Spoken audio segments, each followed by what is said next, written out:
నిరంకుశ పాలనతో బీఆర్ఎస్ ప్రభుత్వం తెలంగాణకు అన్యాయం చేసిందన్నారు మంత్రి ఉత్తమ్ కుమార్ రెడ్డి. ఆ పార్టీలోని 20-25 మంది ఎమ్మెల్యేలు కాంగ్రెస్ తో టచ్ లో ఉన్నారని అన్నారు.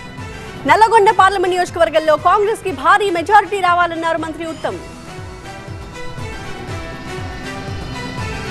నిన్న మొన్న కేసీఆర్ కొంత డిప్రెషన్ లో కొంత ఫ్రస్ట్రేషన్ లో ఏదో పిచ్చి పిచ్చి మాటలు మాట్లాడుతున్నాడు. ఎవరో కాంగ్రెస్ ఎమ్మెల్యేలట ఆయనతో టచ్ లో ఉన్నట.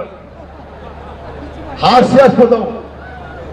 ఈ దశాబ్దపు జోక్ అది. టిఆర్ఎస్ పార్టీలో 20-25 ఎమ్మెల్యేలు మొత్తం కేసీఆర్ కుటుంబం వదిలేసి పై నుంచి హుజూర్ నగర్ వరకు ప్రతి టిఆర్ఎస్ నాయకుడు కార్యకర్త ఎమ్మెల్యే ఎంపీ ఎమ్మెల్సీలు కాంగ్రెస్ పార్టీలో చేరుతుంటే ఆయన విచిత్రమైన వాదన వినిపిస్తుంది. నేను మళ్ళీ చెప్తున్నా, 10 ఏళ్ల పాటు అవినీతితో అక్రమాలతో దోపిడీ విధానంతో దౌర్జన్యంతో ఈ రాష్ట్రాన్ని ధ్వంసం చేసిన టిఆర్ఎస్ పార్టీ కేసీఆర్ కుటుంబం ప్రజలు సరి అయిన తీర్పు ఇచ్చారు, ప్రతీకారం తీసుకుంటున్నారు.